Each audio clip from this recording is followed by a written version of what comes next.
Hello, friends.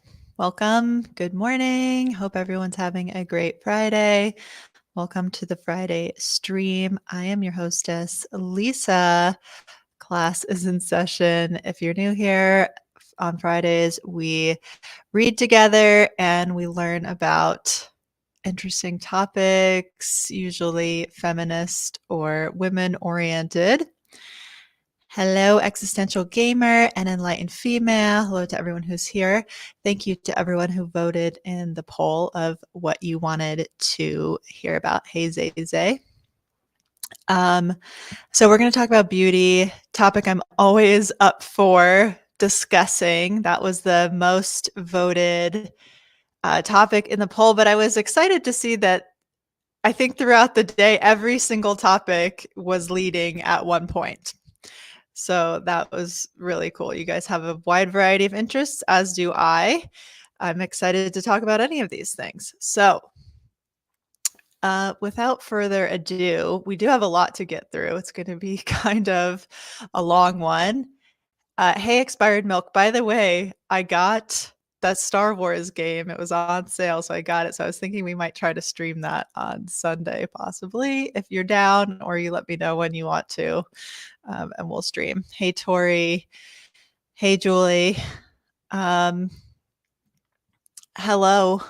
I don't know how to say your name. Hey, Nix. Great crowd. If you're new here, always feel free to say hi in the chat because we have such a friendly, awesome group of women here who all love to learn together. And that's why I love to do these streams. So I'm going to start off with some quotes. Here we are. The little girl cuddles her doll and dresses her up as she dreams of being cuddled and dressed up herself. Inversely, she thinks of herself as a marvelous doll. Simone de Beauvoir, a quote from almost a century ago, 3/4 of a century ago. Wild. This is not a new concept. The idea that girls learn this idea of internalized misogyny, objectification of themselves. They learn it very early on. Next quote. Men act and women appear. Men look at women. Women watch themselves being looked at. This determines not only most relations between men and women, but also the relation of women to themselves. The surveyor of woman in herself is male. The surveyed is female. Thus, she turns herself into an objective vision, a sight. John Berger, this quote's from 1972. So at first, this quote comes off as kind of sexist, right? Starting off with men act and women appear, but I actually very much agree with this quote. This is the structure of things as they are. And again, I think this is women are socialized to see themselves as objectified, of being objectified. Existential says not only self-objectifying, but training for unpaid, unappreciated domestic labor. Great point. And this quote is very similar to one that you will all probably know and love, which is this quote by Margaret Atwood from 1993. Male fantasies, is everything run by male fantasies. Even pretending you aren't catering to male fantasies is a male fantasy. Pretending you're unseen, pretending you have a life of your own, that you can wash your feet and comb your hair, unconscious of the ever-present watcher, peering through the keyhole in your own head, if nowhere else. You are a woman with a man inside watching a woman. You are your own voyeur. So not only does society objectify women, but we objectify ourselves, and existential called it. And hey, Rachie Woo. Not only does society objectify us, but we learn to objectify ourselves. And it's something that we really have to unlearn throughout our lives, and it's something that we were trained to look at ourselves in this objectified way. We have to train ourselves to not do it. It's an ongoing process. It takes work. Something we really have to do every day. Every hour of every day, you have to be undoing this stuff. So we're going to start with an article. Hopefully I got this queued up right here. Yep. From the New York Times, our beloved, by Alexandra Demore. I could only find one photo of her, and she was not wearing makeup. So I'm very happy about that, because I love when women are critical of this stuff, but sometimes they're critical of it and they still participate in it. But I found one photo of her on the internet, and she was makeup free, so we love that. And I've been waiting for the New York Times to talk about this topic. This is the topic of this phenomenon of little girls wearing makeup and little girls doing high-end skincare and little girls shopping at Sephora and all of this stuff. And I think this is a good follow-up to our stream last week, which was literally one of the most insane streams of all time on this channel, which was about moms who dress their daughters up in totally scanty clothing and parade them around social media for men to look at and admire. Very creepy topic. The article was so intense last week. If you didn't see that, I encourage you to check it out, but crazy, crazy stuff. So this is kind of a follow-up to this, right? Where is this stuff learned from? I think I'm very black-pilled, which means, I do believe biology is responsible for a lot of our behaviors. But I think when it comes to beauty standards and stuff, that's very learned. That's very socialized, in my opinion. Nick says last week's stream unfreaking believable. Expired says, I follow a conservative YouTuber who realized she doesn't feel like herself when she has a team doing makeup for her. So now she does it herself. Baby steps. Okay, we love baby steps too. If you're using 8 products, take it down to 6. I believe in you. You can do it. Oh, well, every woman does this. Don't be embarrassed to admit it, because we all do this. In my 20s, I'd often wonder how I looked from certain angles, whether I could be mysterious or cool. And it was usually to imaginary men, though sometimes other women. So, right? I think we do this when we're alone. That's where that Margaret Atwood quote just fits so perfectly. The way we have this idea in our head that we have to be beautiful all the time, because that's the source of our value as human beings, that we don't have any value inherent in that it all comes from our beauty. So we have to be performing that like 24/7, or else we might as well not exist. So let's get started on this. This is a very short essay, and then we're going to take a look at a chapter from a book called Living Dolls that's kind of been circulating. I've seen quite a few people mentioning it around feminist communities of late. So we're going to take a gander at that too. But let's start with toxic beauty standards can be passed down. No comments on this one, interestingly enough. Alexandra Demore is a writer. She writes about motherhood and matriarchy. Interesting. When my best friend and I lived together 13 years ago, our shared bathroom had a handful of products: soap, tanning lotion, deodorant, toothpaste, potpourri, and maybe occasionally a face cream that one of us found on sale at Walgreens.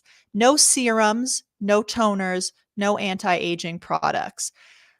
We never considered we wouldn't be young forever. Our bank accounts were empty, our pores were clogged, our mascara wands were dry, but we were 22 and we were allowed to be messy. We were allowed to be young. So she is describing being 22 years old in 2011-ish. Whoopsie. Okay. And, mm, you know, really basic routine here. No serums, no toners, no anti-aging products. Our generation came of age during the 90s toxic diet culture. Millennials weren't taught to fear aging, we were taught to fear fat. I would say they were both there. I think this anti-aging insanity has been around for quite a long time. Quite a long time, actually. If you look at fairy tales from 200 years ago, the villain is frequently an old woman. And so that that idea that aging or old women are horrible is not like new. Diet culture was definitely toxic, and I am a little older than this author, but kind of similar generation. I'm an exennial, old millennial. Butter was our enemy. When we watched Victoria's Secret angels walk down the runway, we loathed ourselves. Disordered eating may have been a psychiatric issue, but it was also symptomatic of a social problem. And if you had a mother who internalized diet culture and projected it onto her children, the damage could also happen from within the family. How many people out there know of someone like a friend or something whose mom put them on a diet, or maybe it happened to you? Like, I think that is very that happened, right? And it's damage. I think she's right to call it what it is. It's really damaging to put that relationship to food on your children. That's really toxic. Researchers have found that mothers who encourage weight loss or food restriction or even express dissatisfaction with their body weight may lead to their daughters becoming more likely to having eating related problems. I know personally, my mom was always dieting or didn't have the greatest relationship to food herself. She would like hide food and stuff like that. Really kind of unhealthy behaviors. And I think it definitely contributed to me not having a healthy relationship with food also, so that's pretty relatable there. Expired says, "My sister's friend had her mom put actual locks on the fridge because she didn't approve of her weight." That is traumatizing. That is so traumatizing. Again, last week we talked about how, mothers and fathers should be their child's biggest advocate and protector, and sometimes they're the thing that is really the antagonist, you know?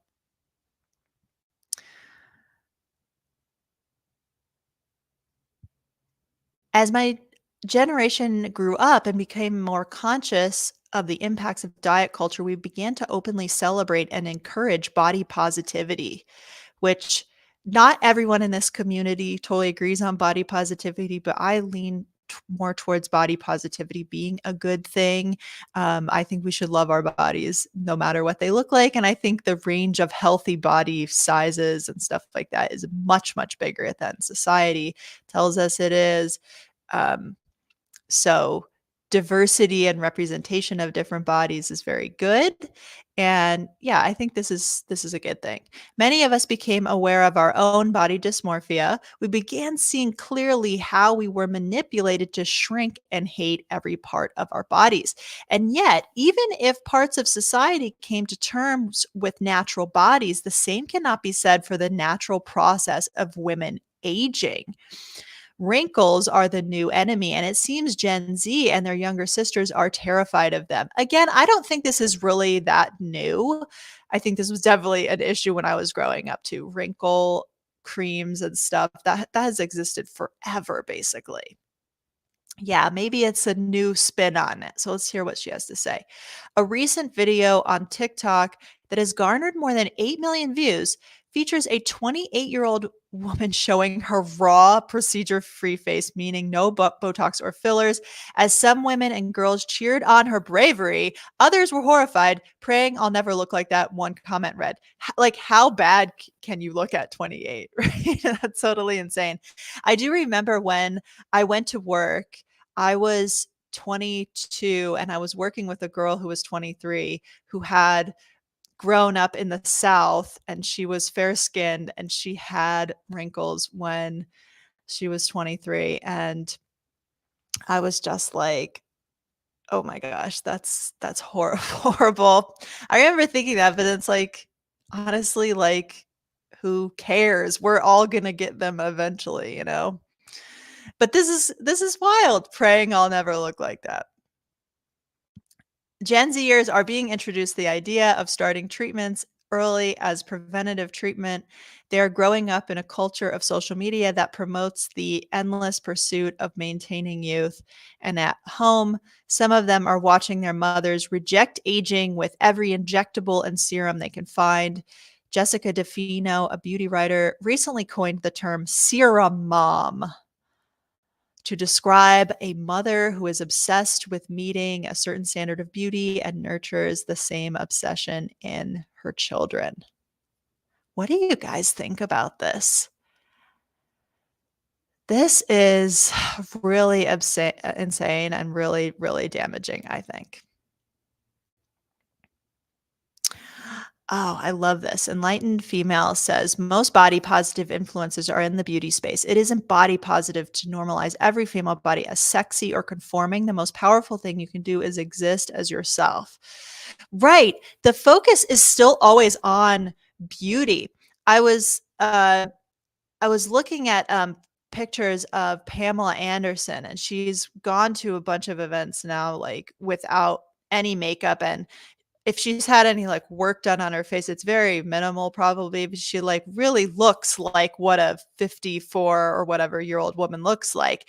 But all the comments are like, she's so beautiful like this. She's so beautiful, beautiful, beautiful, beautiful. It's like people can't get away. And you hear that so much, like, oh, you don't need to wear makeup. You're so naturally beautiful or whatever. It's like, no, let's get away from like beautiful being the thing that everyone has to be. It's like everybody is beautiful. It's like everybody just exists. Like let's stop saying that the value in women is beauty.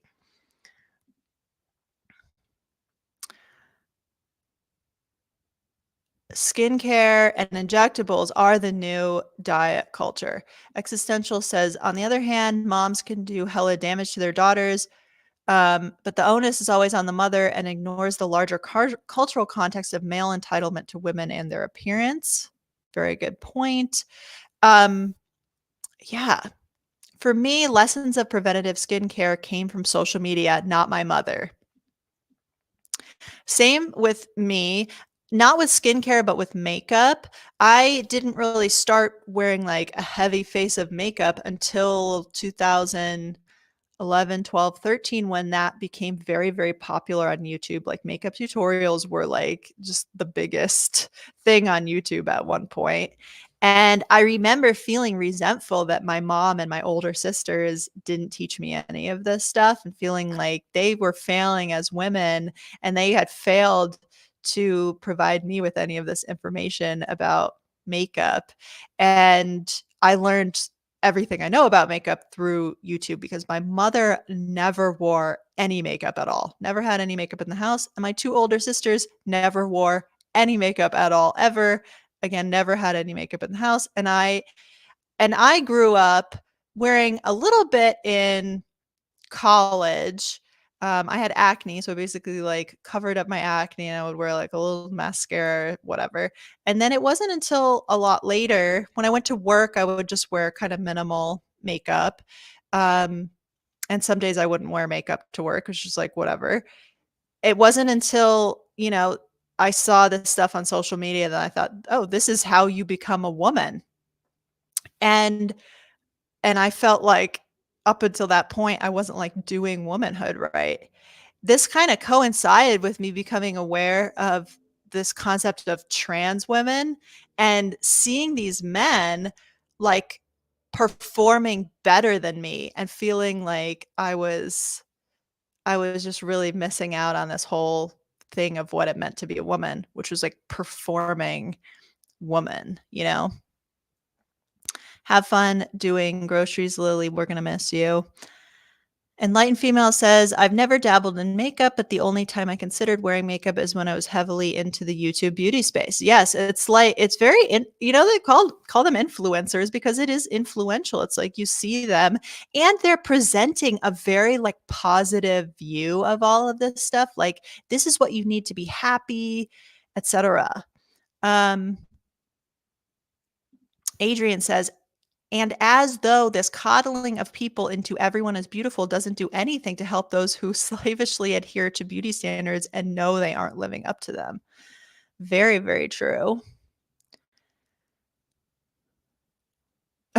Adrian also says, who was it that called female beauty standards looking like Brazilian transsexuals? Yeah, that's a very good point. I was a few years shy of 30 digging into Instagram and series like Emily Weiss's Into the Gloss's Top Shelf. My skincare regimen suddenly became a 10-part routine, each step promising beauty and extended youth. Who cares?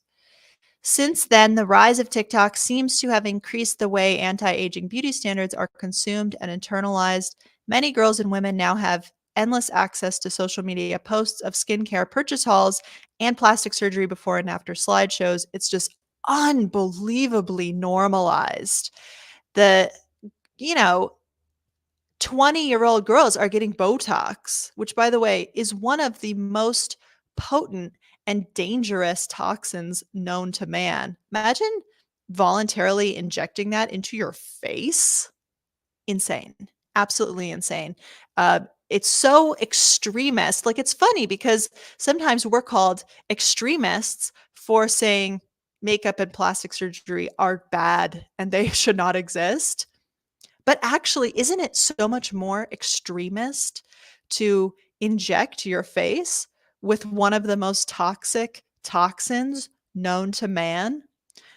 You know, it acts by paralyzing your muscles. Insane. Why would you voluntarily do that? And makeup, you don't even know what's in it. It's full of we do know it's full of carcinogens and endocrine disruptors and things that will just destroy your health. Cancer rates are on the rise in young people. Who knows why? I mean, they're wearing a lot more makeup. You can't rule that out as not being a reason. You can protect yourself from that, though, by simply not wearing it. Enlightened Female, today's self-care has nothing to do with self-care, right? It's about looking hot. Insane.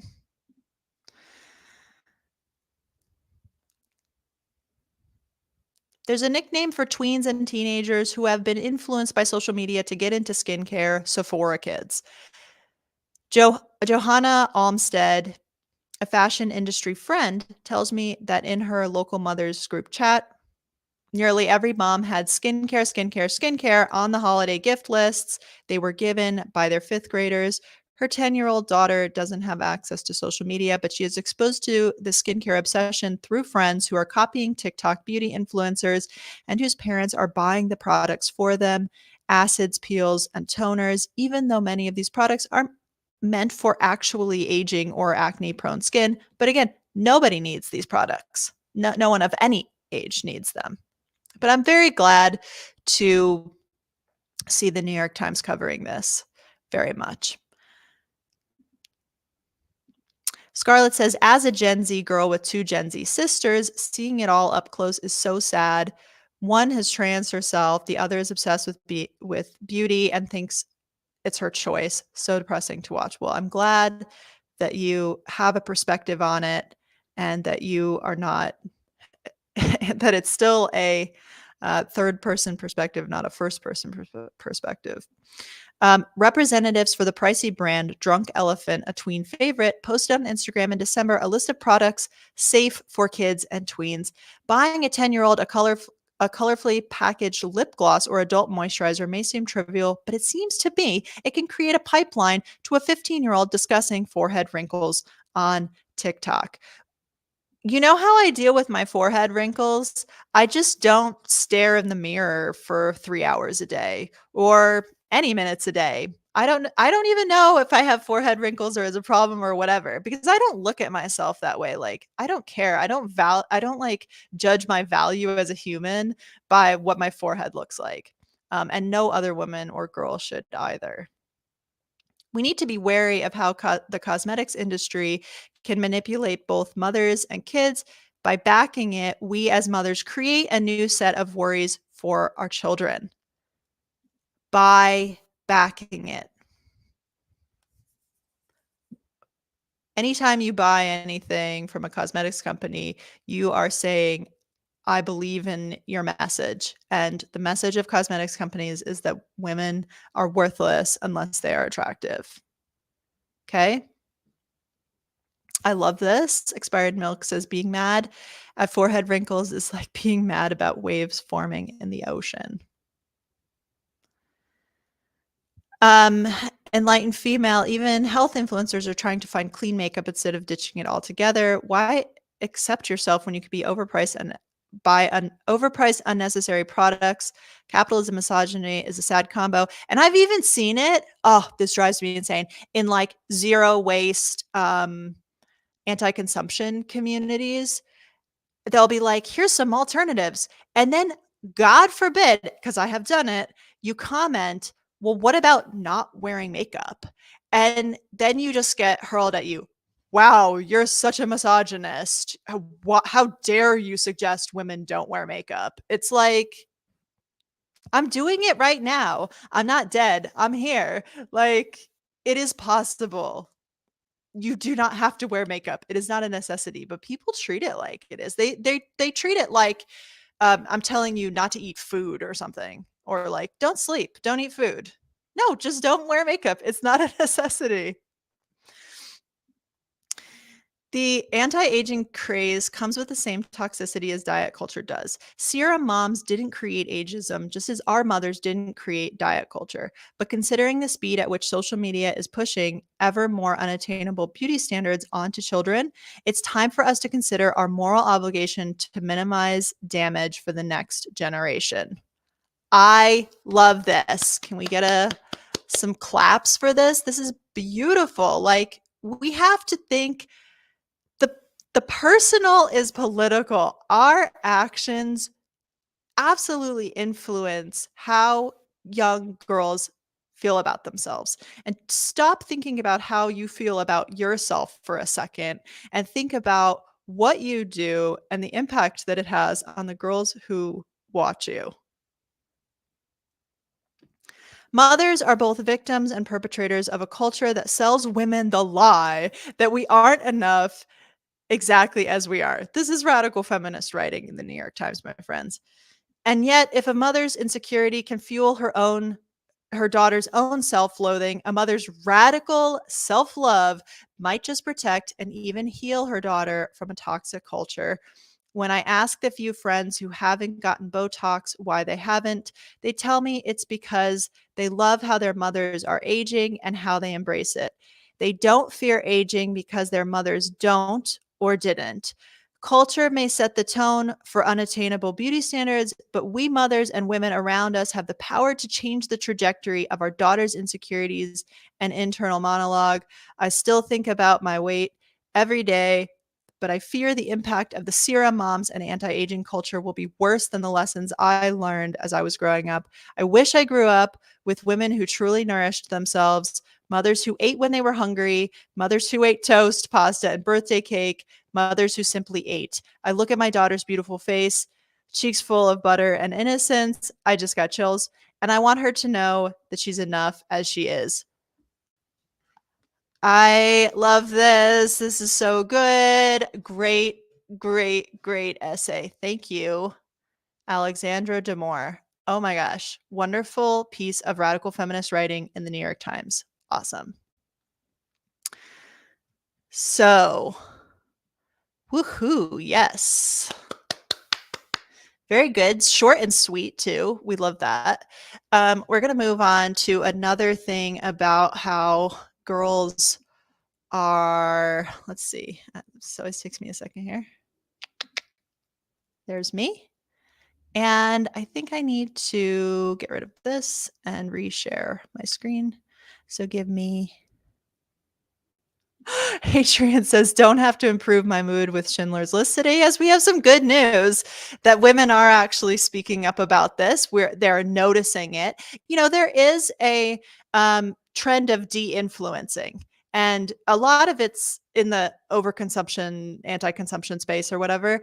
But maybe we can get a trend going of de-influencing, of showing women in their natural faces as they age, right?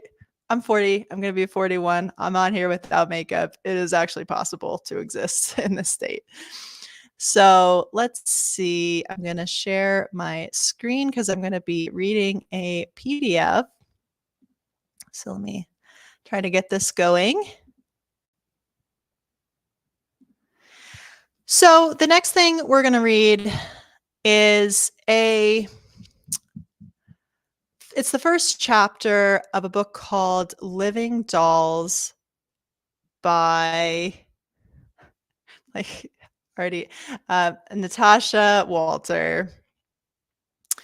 And Natasha Walter wrote a book in 1998, and her theme in that was that we need to give up this idea that the personal is political. Whatever you do in your personal life, who cares? The important thing is political action. She came back about 15 years later with this book, Living Dolls, and said, you know what, guys? I was wrong. I was totally wrong, which I actually love that too, because it's very important for us as feminists and thinkers to constantly be reevaluating as we take in new information. It's okay to change your ideas about things. And she said, you know what, the personal is very political, and what you do does influence other people just by your own actions. So, so she wrote this book, Living Dolls, and it's we're going to take a look at the first chapter of it today. You have to practice what you preach and hope that monkey see, monkey do. And also for your own self, like especially those of us who have kind of looked at this stuff and realized why it's important to be critical of it. And this idea of self-objectification versus really believing that you're a human. Those are two separate things. Like they cannot coexist. You cannot think of yourself as real, actualized human and also see yourself in an objectified way, and perform these actions of self-objectification, like wearing makeup and like, be self-sexualization and stuff like that. So it's not just about trying to influence other people or whatever, or give people a role model, but it's doing it for yourself to bring your own beliefs into alignment with your actions. I did look for interviews of Natasha Walter, and I was disappointed to find that even after writing this book and doing this criticism of beauty culture and everything, that she herself was still wearing makeup. So it goes really deep. Even a lot of us who've done the work of investigating this stuff and analyzing it still aren't fully there yet, willing to give it up ourselves. You have to give it up, right? You have to believe that I am enough as I am. Every man in this world walks through the world that way. Every man says, no man is out there thinking, oh man, what if I don't put on makeup today? What are people going to think of me? No man thinks like that. So they just think, I'm a human. I deserve to exist. And there's no reason women can't also experience that. And we all should. It's like, sometimes I'm like, man, we've had these conversations so many times and we spend so much time on it. And I really think it's very important to spend time on, but at the same time, it's like, what are men spending time on? They're spending time on real conversations. We're stuck on this. Like, should I objectify myself or should I not objectify myself? This is it's a conversation to be stuck in, but the more we talk about it, the more people we convince and free. It's all about freeing yourself and liberating yourself from this nonsense. So All right, so let's start with dolls. And I just read the very beginning of this. It's beautifully written, so I'm very excited to read this with you all. I didn't expect we would end up here. By the way, yes, this is written in the early 2010s. So keep that in mind. Early 2010s is a little bit different than now. It's definitely pre a lot of the social media that we are familiar with now. So it's an earlier phase of the internet and society in general, but it's not that long ago. It's still pretty contemporary, I would say. I didn't expect we would end up here. I thought to myself a few years ago during a visit to a toy shop in London. I had moved up through the shop on the escalator from the multicolored bustle of the ground floor, stuffed full of the warm tints and round shapes of soft toys, and into the dream world of the third floor. Here it was as though someone had jammed rose colored spectacles over my eyes, and yet the effect was nauseating rather than beautifying. Everything was pink, from the sugar almond pink of Barbie to the strawberry tint of Disney's Sleeping Beauty to the milky pink of Baby Annabelle to the rose pink of Hello Kitty. There was a pink nail bar where little girls could paint their nails, a pink boutique stand with earrings and necklaces, and dolls in pink boxes that came with pink manicure bedrooms and pink salon spaces. Many feminists in the past argued that girls and boys should be encouraged to play across the boundaries laid down by their sex, but there was no reason for girls to be confined to this pastel sphere. But not only does this division between the pink girls world and the blue boys world still exist, it is becoming more exaggerated than ever in this generation. Now, having just read that article about how things are now, this seems very prescient. She does seem like she is predicting the future, right? Unbecoming Rose says it's such a hard aspect for me to not worry about being pretty enough. It's hard. That's true. And we can acknowledge that, right? It's work, right? This is ingrained in all of us from a very young age, as we're seeing in this essay here. It often seems now that the dolls are escaping from the toy shop and taking over girls' lives. Not only are little girls expected to play with dolls, they are expected to model themselves on their favorite playthings. The glittering pink aesthetic now extends to almost every aspect of a girl's life. The all-encompassing nature of modern marketing techniques means that it is now possible for a little girl to sit at home watching her Sleeping Beauty DVD, playing with the Sleeping Beauty doll, complete with the same costume, while dressed herself in a shiny replica of Sleeping Beauty's dress. She can then trip off to school with Barbies or Brats on everything from her knickers to her hair clips to her school bag, and come home to look at her reflection in the mirror of a Disney princess dressing table. The brilliant marketing strategies of these brands are managing to fuse the doll and the real girl in a way that would have been unthinkable a generation ago. This strange melding of the doll and the real girl can continue way beyond childhood. Living a doll's life seems to have become an aspiration for many young women. So, again, that is just exactly what we're seeing in that previous article.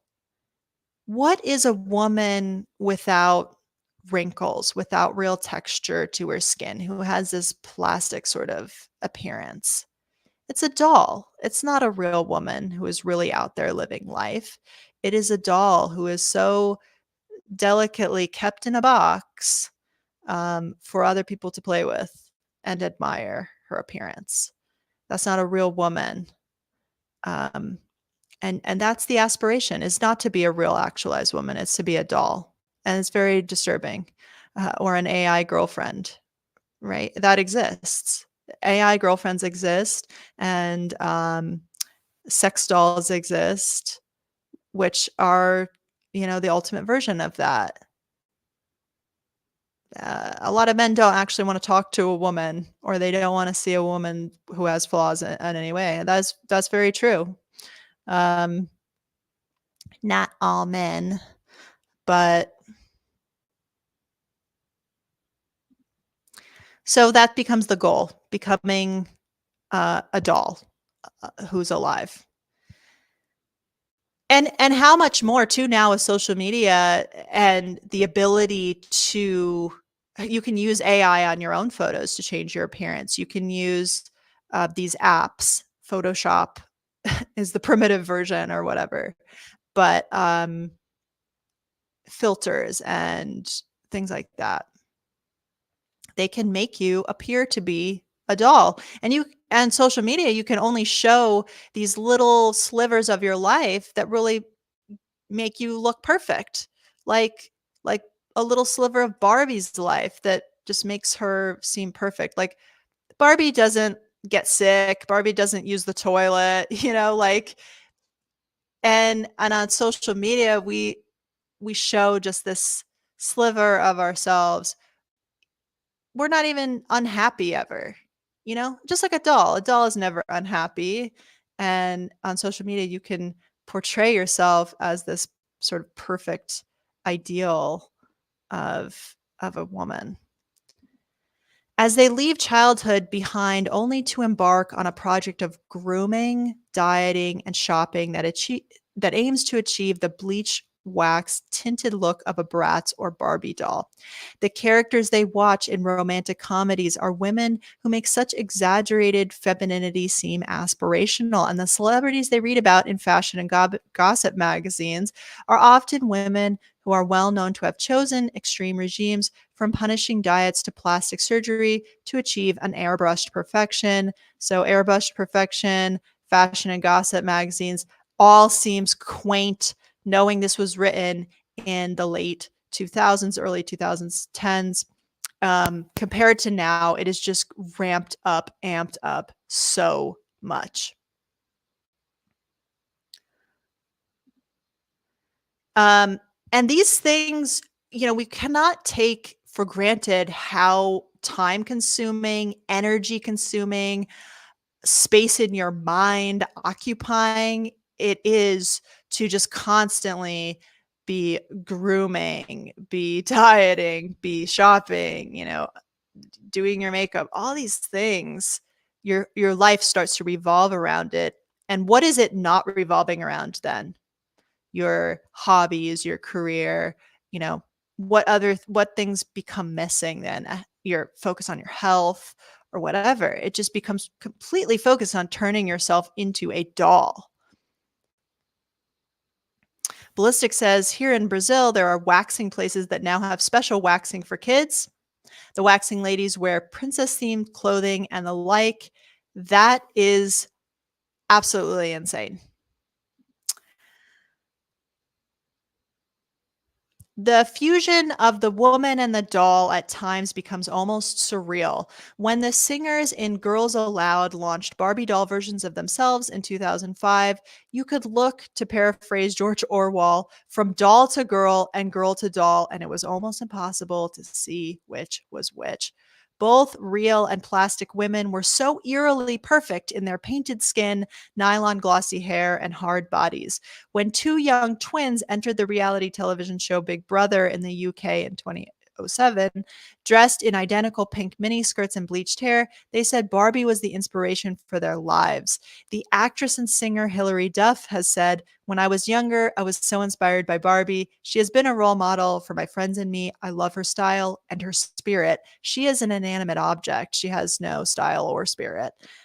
Even when the link between women and dolls isn't made so explicit, many of the so-called role models that strut under the contemporary limelight, from Paris Hilton to Victoria Beckham, as you can see, this is a little dated, take the plastic look so far that they seem to have been created by Mattel. For more than 200 years, feminists have been criticizing the way that artificial images of feminine beauty are held up as the ideal to which women should aspire. I have probably mentioned this before, but in my youth, I used to always say, I aspire to look airbrushed without being airbrushed. I wanted to be so fit and not have cellulite or any of these things that you could see me from any angle and you would say, wow, she looks as good as someone who has been airbrushed in a magazine. In other words, I wanted to look like something that didn't exist. And we are really held up to those standards. And now, yeah, I remember, I don't know if you guys remember this, about maybe 6 months or a year ago, I don't know. This image came out and it was three women in very small bikinis with just perfect bodies, right? It came out and it was AI, and this was like all over Twitter. And the original post said something like, "It's so over."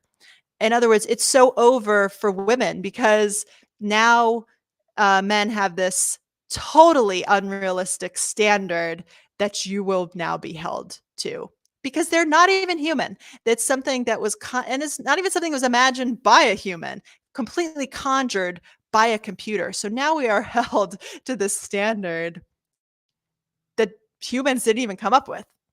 Computers came up with. It's so insane. Ballistic said, I read that women are much more likely to have cellulite than men. It's crazy. We're made to hate it when it's natural to us. Something like 90% of women have cellulite. It's virtually all of us. I have it. It's nothing to be afraid of. Something I still reckon with, though. It's like, and I think in my mind, even now, even all the work that I've gone through and liberating myself and quitting all these beauty routines and stuff, I still think in my mind, someday in the future, I won't have cellulite, which is so weird. Like, I'll think it's probably only going to get worse as I get older. But like in my mind, I'm like, someday I will dedicate my fitness routine and my diet and everything to getting rid of cellulite. That's still in there. That's crazy. Um, and I'm pretty fit too, and I'm pretty thin, and I eat a very healthy diet, and I still have cellulite, so I probably will always have it, and that's just the reality of it. Professional athletes have it. It's it's something that it's really, I've come to terms with my face. It's like the next thing for me to come to terms with. From Mary Wollstonecraft's A Vindication of the Rights of Woman in 1792, widely considered to be the first feminist text, to Simone de Beauvoir's The Second Sex in 1949, which I quoted at the beginning of the stream, to Germaine Greer's The Female Eunuch in 1970, to Naomi Wolf's The Beauty Myth in 1991. Brilliant and angry women have demanded a change in these ideals, yet far from fading away, they have become narrower and more powerful than ever. How do we get rid of them? What's more, throughout much of our society, the image of female perfection to which women are encouraged to aspire has become more and more defined by sexual allure. Of course, wanting to be sexually attractive has always and will always be a natural desire for both men and women. But in this generation, a certain view of female sexuality has become celebrated throughout advertisements, music, television programs, film, and magazines. This image of female sexuality has become more than ever defined by the terms of the sex industry. Throughout our society, female sexuality now tends to be seen in a very narrow light, often defined by slender exhibitionists with large breasts gyrating around poles in their underwear. The narrowing of what it means to be sexy arises from the way that the sex industry has become generally more acceptable. The movement of the sex industry from the margins to the mainstream of our society can be seen in many places, from unexpected resurgence of glamour modeling, which means that many young women have been encouraged to believe that stripping to their knickers for lads magazines is their best possible route to success. It's so depressing. It's so depressing. Subjectification.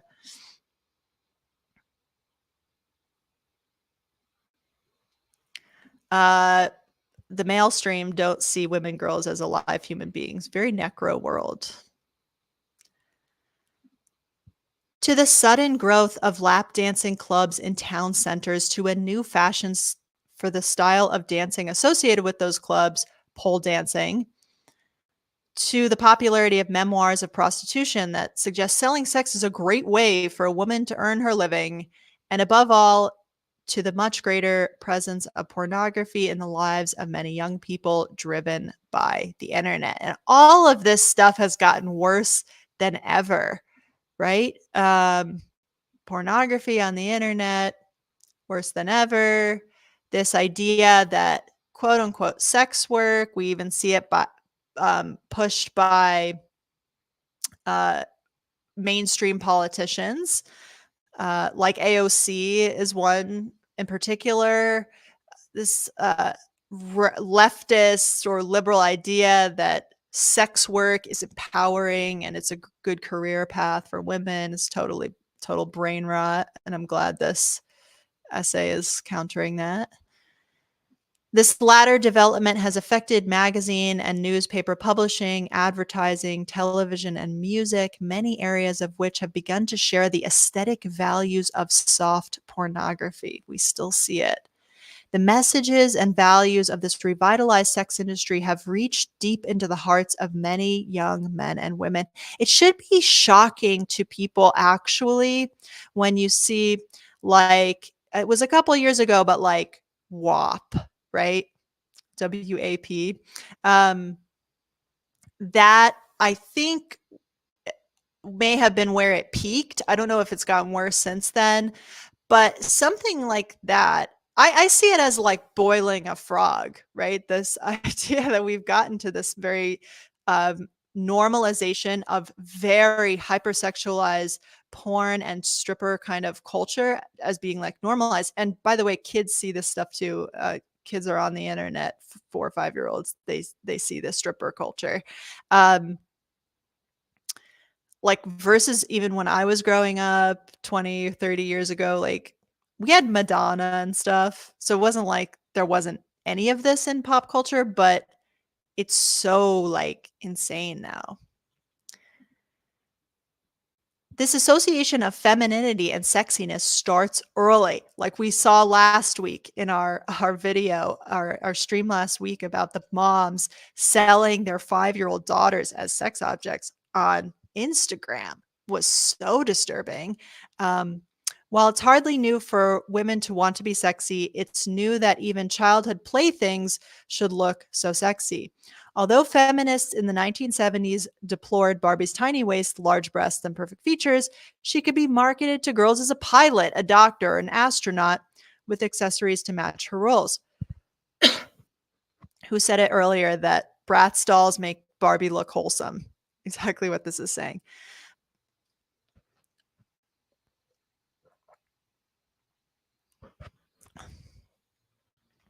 Bratz dolls, who recently toppled Barbie from her throne as the best-selling fashion doll, were created with a wardrobe for clubbing and shopping, dressed in fishnets and feathers, crop tops, and miniskirts with heavily painted faces that look as if they have been created by Jordan's makeup artist. When you wander into a toy shop and find this new, altogether more slutty and sultry ideal pouting up at you from 1,000 figurines, you realize that there has been a genuine change in the culture aimed at young girls. While girls have always been encouraged to see self-decoration as a central part of their lives, today they are also exposed to a deluge of messages, even at an early age, about the importance of becoming sexually attractive. These dolls are just a fragment of a much wider culture in which young women are encouraged to see their sexual allure as their primary passport to success. And you can't be successful without it in any field. That's kind of what we're told. This highly sexualized culture is often positively celebrated as a sign of women's liberation and empowerment. This is really calling out liberal feminism. This is the liberal feminism ideal that this highly sexualized culture is a sign of women's liberation and empowerment. It's actually liberating to cover your face in makeup, take off all your clothes, and dance around a stripper pole. That's liberating. That has nothing to do with enslavement or oppression. I beg to differ. It was indeed an aim of the women's liberation movement of the 1970s that women should be released from conventional morality around sex. Well, some feminists in the 70s thought that, and others saw the danger in this. There were feminists who were saying, we cannot be like seeing pornography and prostitution as routes to empowerment. Certainly. which had confined them to idealized chastity on the one hand or contemptible promiscuity on the other. The fact that women can now be sexually active and experience without being condemned is a direct result of second wave feminism. Um, but also now women are kind of shamed if they are prude too, right? Like it's just more like taken for granted and expected. It's not like women were freed from the confines of idealized chastity, but it went so much further than that. It was like, now you're kind of forced into this. And I have heard women say, and I felt this way too, because I was a very late bloomer. I did not want to have anything to do with sex or being sexy, like well deep into my 20s. And I felt that there was something wrong with me. And I've heard other women say that. And I've heard women who eventually went the trans route of thinking that they were actually a man because they weren't interested in having sex with strangers when they were 19 years old. But they were told that that's normal for a woman. And if you don't want that, then you're probably a trans man, which is totally wild. But that is kind of common. Enlightened female, the number one rule of misogyny: women can never win. Yeah. Are you really empowered if you are centering your empowerment around male wants instead of your own wants or needs? You know? Adrian, it's so lucky for us men that women's empowerment involves looking great for the male gaze. How convenient. And this is clearly something to be celebrated. The idea that women were not shamed anymore or put into this box of idealized chastity. And I agree there is something to that, but the pendulum swung like way too far. But it is strange that all aspects of the current hypersexual culture are often now seen as proof of women's growing freedom and power. So the thing that initially woke me up, and the first step on my path to becoming a radical feminist, because I was fully deep into this liberal feminist mindset that all this stuff is powerful, was when I've talked about this before, but when the Nicki Minaj video Anaconda came out, and up to that point, that was definitely like the most sexual thing that had ever made it to a mainstream audience. When that came out, it was like lauded and hailed as being, this is the pinnacle of women's empowerment. Look at how powerful she is. Look at how liberating this is. And I had not ever heard of radical feminism. I had not read any of this stuff. I didn't know anything about radical feminism at all, right? I am a liberal feminist at this point, and I'm so deep and entrenched and sunk into this culture. And I hearing that and seeing it, there was such a disconnect between what I was seeing and the reality of what I was seeing and what I was hearing. It was like a full cognitive dissonance moment for me. And often when you have cognitive dissonance, you sort of like entrench and you're just like, oh yes, this is so powerful, seeing this woman like stripping and gyrating and showing off her like private areas like to the world, right? But for me, the cognitive dissonance, I really like said, there's got to be something wrong with this. I cannot be the only person seeing this. And I remember having conversations with girlfriends about it at the time. I think this was around like 2014, 15, 16. I don't remember the exact time, but that was the thing that woke me up, because I just couldn't believe this is being sold as being a source, not only like a source of power, but the pinnacle. Like, this is the most power a woman can get. I'm like, men are out here like leading every country in the world, and there are women leaders of countries, but this is the pinnacle of women's power. I'm like, what?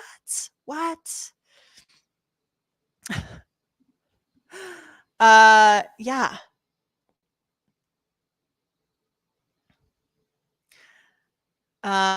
Going back to what we were talking before, because I was just catching up with the chat here, prude shaming. I see women online getting massive down votes for playing mind games just because they don't want sex on date 3, even though 3 dates is still stranger territory, or they don't want to meet up with a guy immediately. That's seen as a red flag now. Like if a woman doesn't want to meet a man the day that he texts her off a dating app, that she's seen as a problem, which is wild. And Tori says the rise of the asexuality label in women, and that label actually existed when I was in college. There was something called the Asexuality Visibility Education Network, and that was actually started by someone at my college. And that idea, I thought of that for myself, right? Oh, maybe I'm just like asexual. And yeah, maybe I'm part of this. Now it's part of the LGBTQ plus, right? And I was talking to Radical Ramblings about that the other day, that this idea that if you don't want to have sex with strangers, that you're somehow like on the LGBTQ spectrum is insane. How many times am I going to say insane in the stream? Because all of these things are just totally wild. So the renaissance of glamour modeling is seen by many who participate in the industry as a marker not of pertinent sexism, but of women's new confidence. So it's absolutely sexism. Call it what it is. It's sexism. But we're sold as it's women's empowerment, liberation, confidence. It's just this great thing for women. It's so bizarro and backwards. For instance, as one ex-editor of a lads magazine said to me, it's the women who are driving this. It's all changed. I think that to people of my age, it's bizarre to see young women being so confident sexually at such an early age. There's, the other thing is this sort of like oxymoron. There's no there's no confidence in this. Someone who is like stripping and taking off other clothes, they are literally so self-conscious. There's so much self-consciousness that goes with it. It's not like a route to confidence. Take a shot. Have a sip of water. How about that? Have a sip of water every time Lisa says insane. I think that Radical Ramblings recently got called ableist for using the term insane or something like that. We use that term freely here. Similarly, the fashion for pole dancing classes is talked about as if it were liberating for women. Although I will say, like, I actually have kind of mixed feelings about pole dancing because it is probably like a totally insane workout, but you could just do calisthenics or something, basically the same thing. The website for pole dancing hen weekends states that pole dancing classes are all about freeing yourself from the restrictions imposed on you in everyday life and empowering yourself. It's like literally the opposite. It's so crazy. It's like someone feeding you poison and telling you it's good for you as they're feeding it to you. Even occupations such as lap dancing and prostitution are often now surrounded by quasi-feminist rhetoric. And we still see that still today. One young lap dancer quoted in an interview in the Times in 2008 said, I have never had a job where I felt so empowered. That's just total horseshit. And the actor Billy Piper, who starred in a television adaptation of the memoir by Belle de Jour, a prostitute working in London, said in an interview, when I am playing Belle, I have to play a sexually liberated, empowered young prostitute, which is not something that exists. This means that rather than being seen as negative for women, the mainstreaming of the sex industry is now often presented as a culmination of the freedoms that feminists have sought.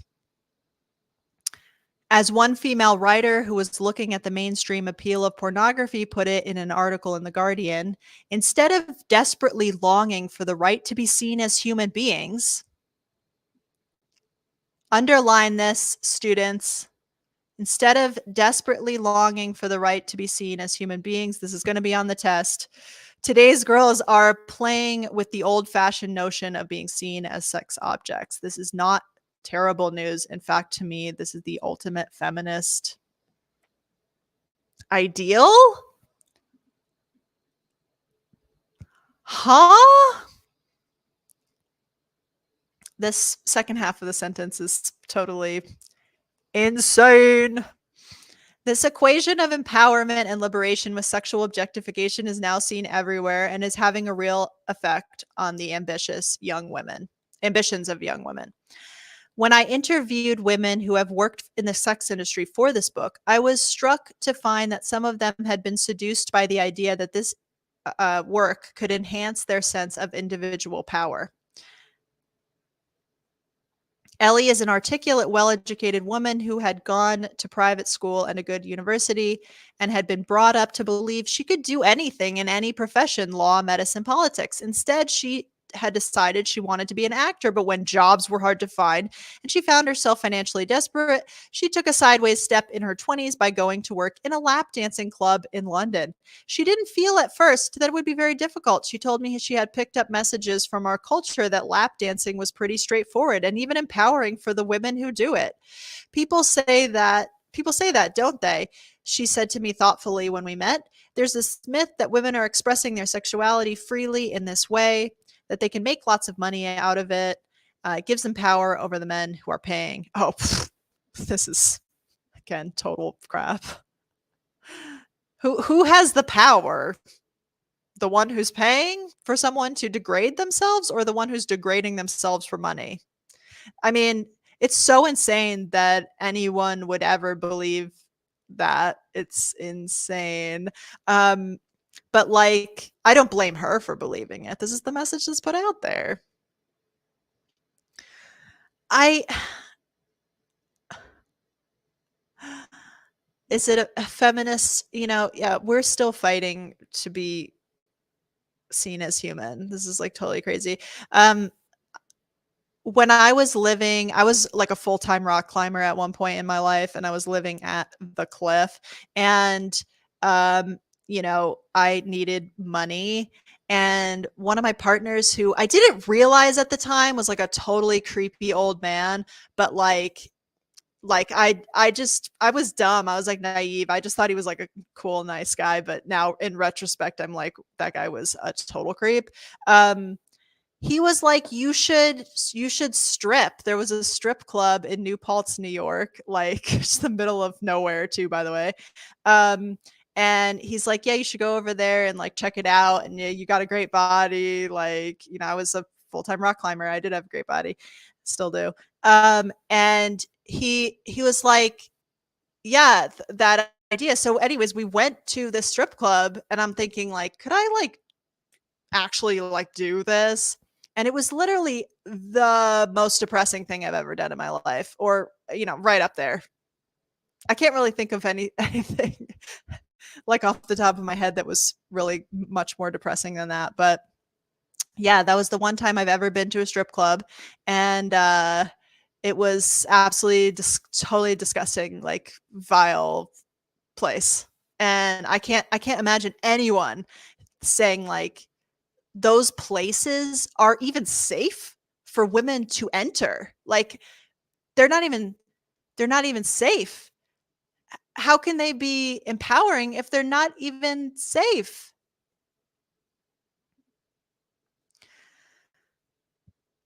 This was not what she found herself, however. Of course it wasn't. She was shocked to discover how demeaning and dehumanizing she found the work. In the situation of this club, women became more like dolls than people. There's something about the club, the lights, the makeup, the clothes you wear, those huge platform heels, the way so many women have fake boobs, she said. You look like cartoons. You give yourself a fake girly name like a doll. You're encouraged to look like dolls. No wonder the men don't see you as people. Although the word empowerment is so often attached to this culture, it's a strange distortion from what the term once meant to feminists. When we talked about empowerment in the past, it was not a young woman in a thong gyrating around a pole that would spring to mind, but the attempts by women to gain real political and economic equality. Toward the end of the 20th century, there was a real optimism that this kind of power genuinely could be within the grasp of more women than ever before, and that women would then be free to attain their true potential without being held back by the weight of inequality. I just got chills.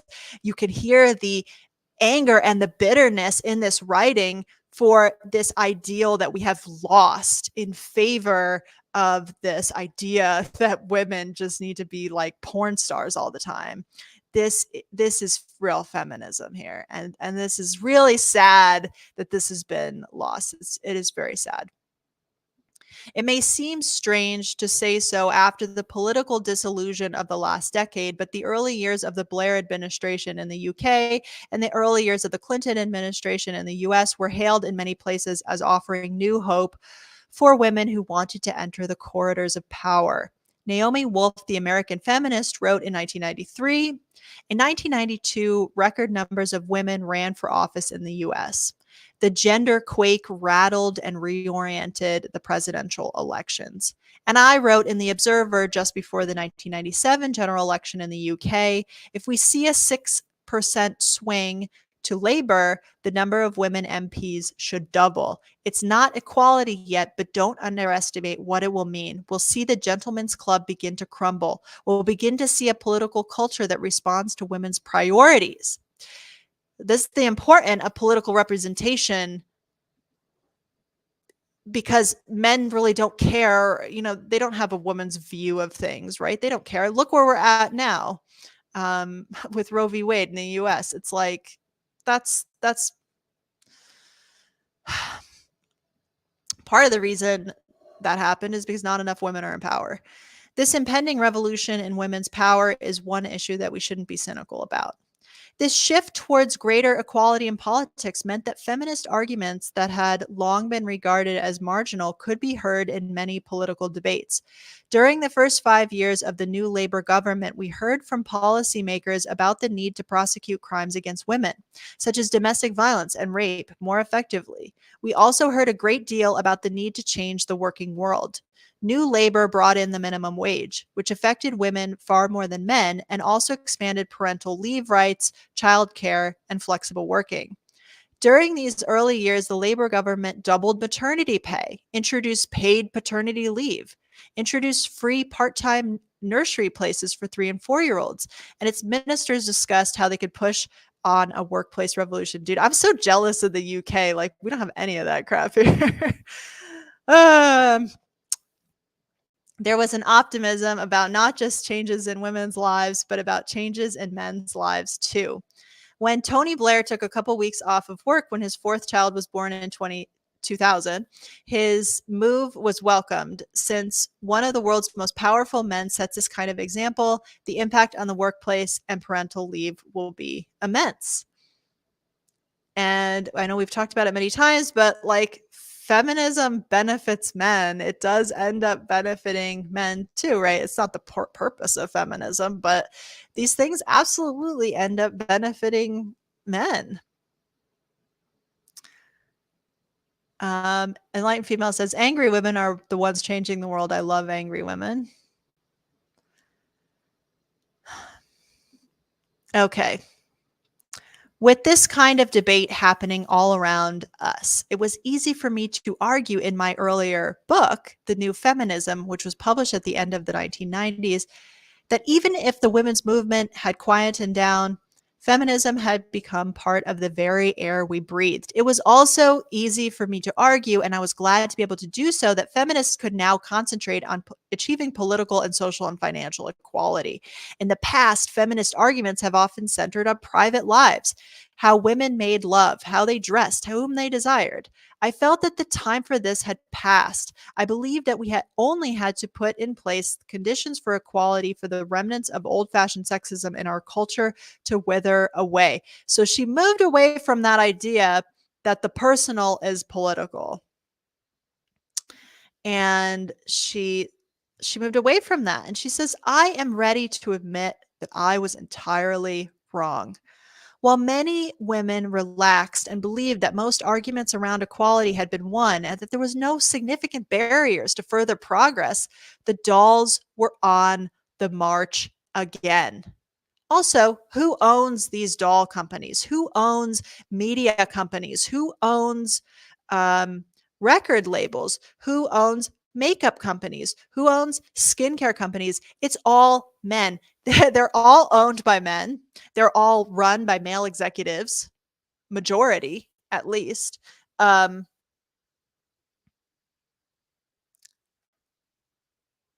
dolls were on the march again. The men were on the march again. to put women back in their place, and they will always do it. It's the default state of things. It's the default state of things. When women stop fighting, we lose our rights every time.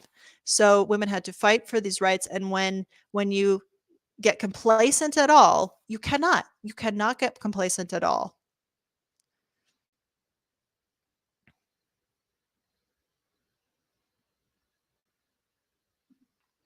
The rise of a hypersexual culture is not proof that we have reached full equality. Rather, it has reflected and exaggerated the deeper imbalances of power in our society. Without thoroughgoing economic and political change, what we see when we look around us is not the equality we once sought, it is a stalled revolution. Yeah, we talk about what is the goal of feminism? Is it equality? Is it liberation? And I think liberation is a better way to say it. Actually, the joke is, why would women want equality? Because that would mean we'd have to lower ourselves to the level of men. We want liberation, is what we want. We don't want to be oppressed by these systems that may look more like something like equality, and that's okay, and that's good, whatever. But what's equality? You know what I mean? I feel like it's in a way it's like harder to define than liberation. Men and women may still be trying to inch towards greater equality at home as well as at work, but the pressure for change and the sense of optimism has gone. The relentless masculinity of British politics is a marker of wider failure in the attempts to create equality between the sexes. While the 1997 election doubled the number of women in parliament from 60 to 120 out of 646, the pace of change then slowed to a standstill. The next two elections increased the number of women in parliament by only 8, and in the Scottish Parliament, the proportion of women actually dropped from 40% in 2003 to 35% in 2009. The new Labour gradually began to be associated with a sense of broken promises for women in politics. Many female ministers resigned during the summer of 2009, and one launched a bitter attack on the inability of the prime minister to support women in government, saying that she had been used merely as female window dressing, as often the case in politics, that, you know, women's places are almost decorative, or it can be. Ophelia says, female artists such as Nicki Minaj and Cardi B basically just look, act, and dress like girls that you would see grinding on rappers back in the day, only now they are in the forefront, and that's the change we get. And we're told that that's the source of empowerment. There's still objects. They're still objects. They are not human. They're not human. We don't get to be human. Our empowerment is still, it's like a shinier, sexier object. Just as women have not moved forwards as far as was once hoped into the corridors of power, men have not taken the steps into the home that might once have been expected. Although the rhetoric is often spoken about flexible working and shared parental responsibility, in 2009, men were still only entitled to 2 weeks paternity leave at 123 pounds per week. Plans to equalize rights to parental leave by introducing a scheme whereby men and women could share 12 months leave between them were shelved by the government in response to tough economic times. Given the discrepancy between women's entitlement to spend time at home and men's lack of similar rights, it is hardly surprising that women are still doing the vast majority of domestic work. Even when women work full-time, according to one study, they do 23 hours of domestic work a week, as opposed to men's 8 hours, while women who work part-time do 33 hours of domestic work per week. So even when both parties, male and female, both have full-time jobs, the woman is doing 23 hours of cleaning, cooking, and childcare. The man is doing 8 hours. And this is the, ladies, you can have it all. You can have it all. You can be a full-time homemaker and have a full-time job while your husband does whatever. That's crap.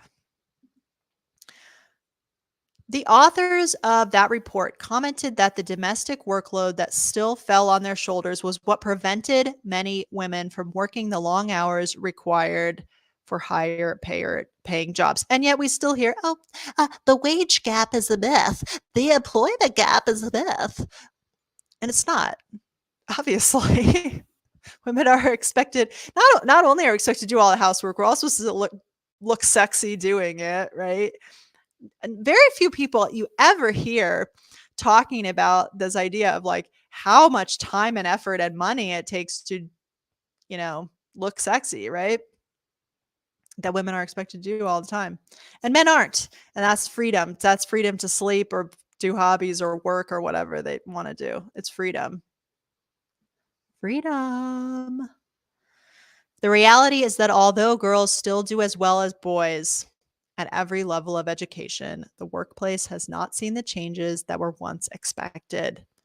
While men and women with young children have the right to request flexible working, for women, the decision not to work full time carries a huge penalty. The hourly pay gap for women working full time is around 17%, but it is around 35% for women working part time. In other words, an average woman who works part time earns 2/3 of the money the average full time male would earn each hour.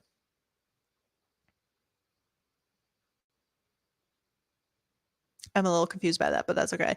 And what is most worrying is that there is evidence that progress on the pay gap has stalled.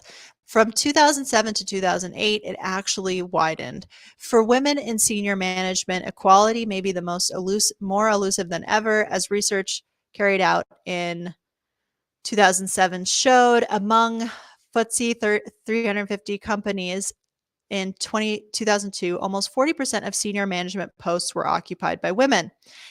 By 2007, that number had fallen to just 22%.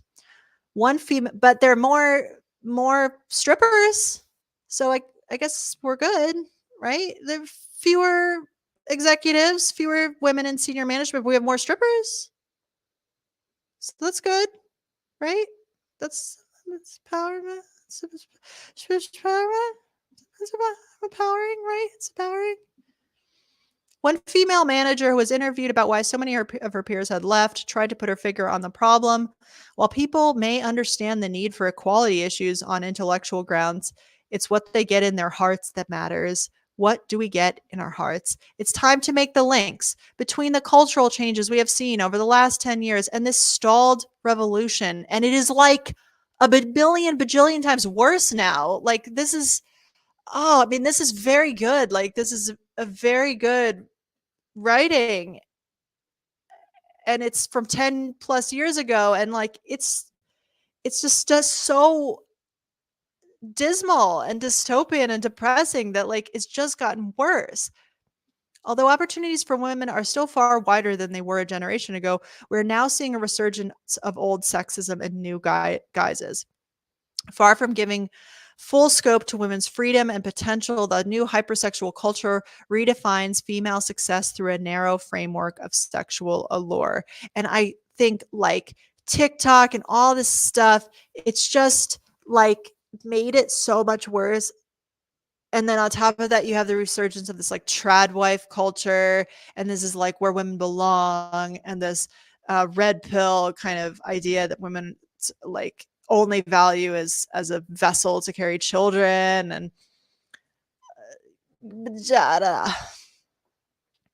and for years there were more male CEOs named John than female CEOs as a whole.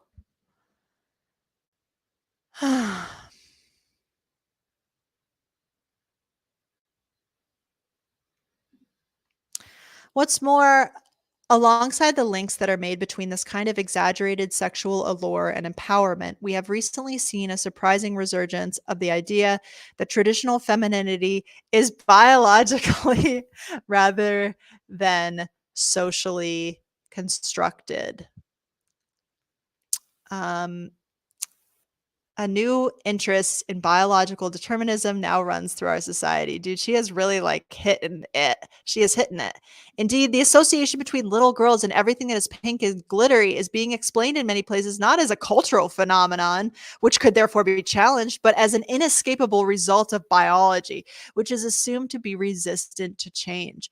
Some neuroscientists recently carried out an experiment which they claimed suggests that girls are biologically predisposed to prefer pink. This experiment consisted of presenting men and women with differently colored pairs of rectangles and asking them to pick out their favorites. The researchers found that women liked reddish hues more than men did, and concluded by suggesting that this difference in color preference could be explained by biological differences between men and women, which would have been created by their different occupations way, way back in the past. Since women, they speculated, would have been more likely to be gathering ripe red fruit than hunting big game under blue skies many millennia ago. Women have evolved to respond more enthusiastically to pink than men would. This is like, y'all get it ready. Get it ready. It's insane.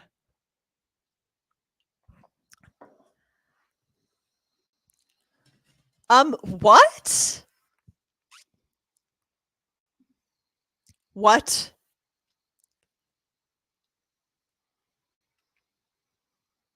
I'm blown away.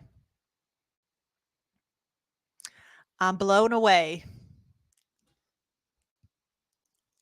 This is like this whole thing is just totally wild. Do you guys agree?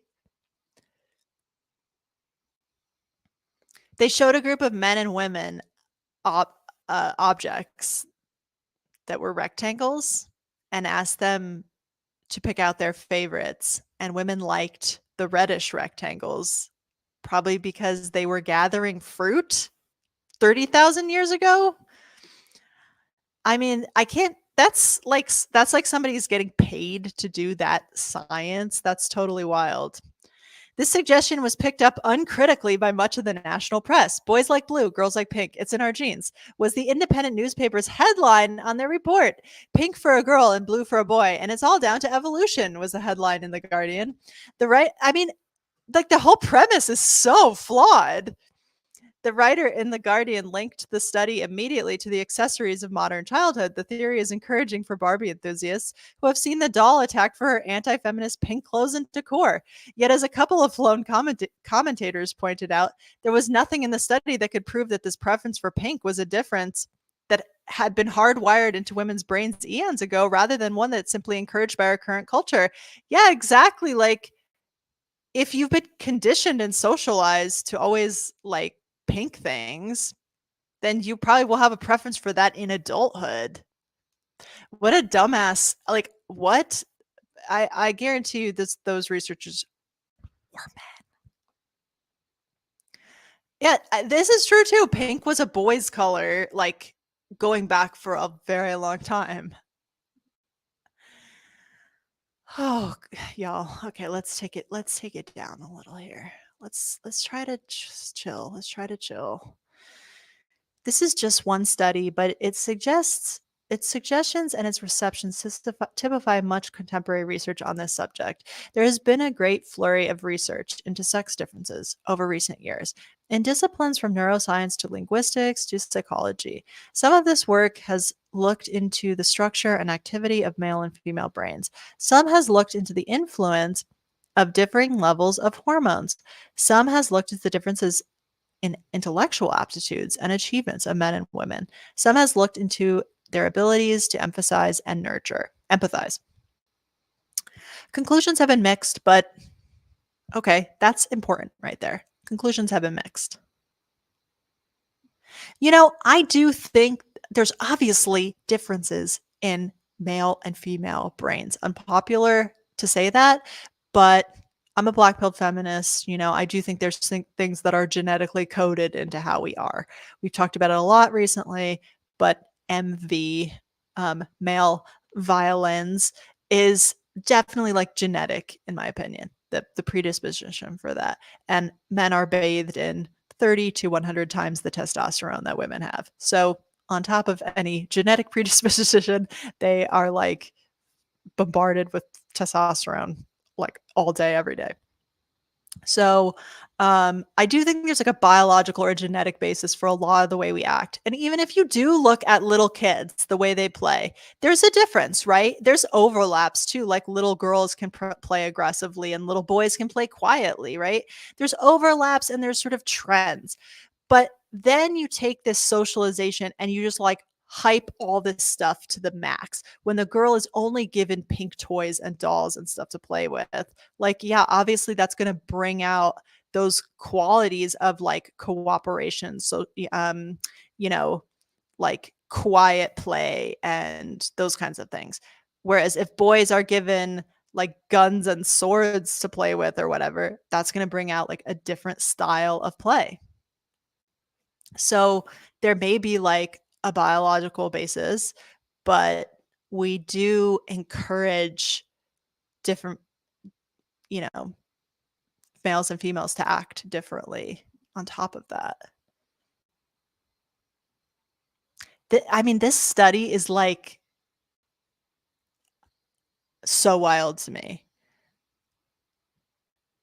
If blue was still a girl's color, I guarantee there would be a study confirming that women choose blue sky because we used to pick blue fruits and we're under the blue sky while doing so.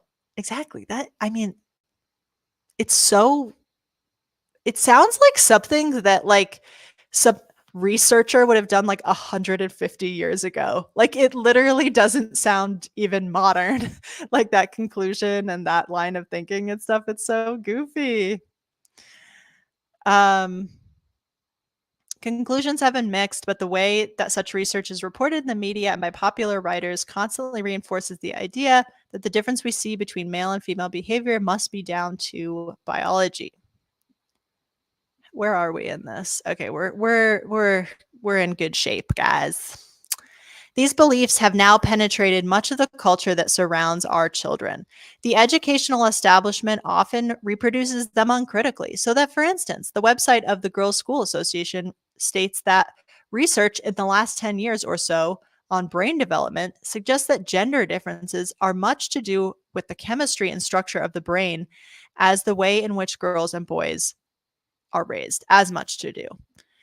The tendencies of girls to be more contemplative, collaborative, intuitive, and verbal, and boys to be more physically active, aggressive, and independent in their learning styles seems to stem from brain function and development. So, is there like a difference in how we value these things too? Like, even if this is true about girls, maybe it's not, maybe it is, but even if it is, like, I feel like contemplative is seen as a negative thing. I really do. Like, quiet, introverted, contemplative, whatever, like, those are negative. Intuitive, I feel like is a negative. Not that it's, I'm not saying these things are actually negative. I think it's good to be contemplative, intuitive, but I think in our society, they're kind of associated with like introversion or something, and that's bad versus being physically active and independent. Like those are positive qualities. I don't think that's just me. Like, um, I don't think that's just me, but anyways, yeah. Okay. And while teachers and parents are picking up on these ideas, toy companies reinforce them with alacrity. As a spokesman for Disney recently said, when explaining the recent success of the Disney Princess brand, which encompasses dolls, dressing up clothes, and accessories, we believe it is an innate desire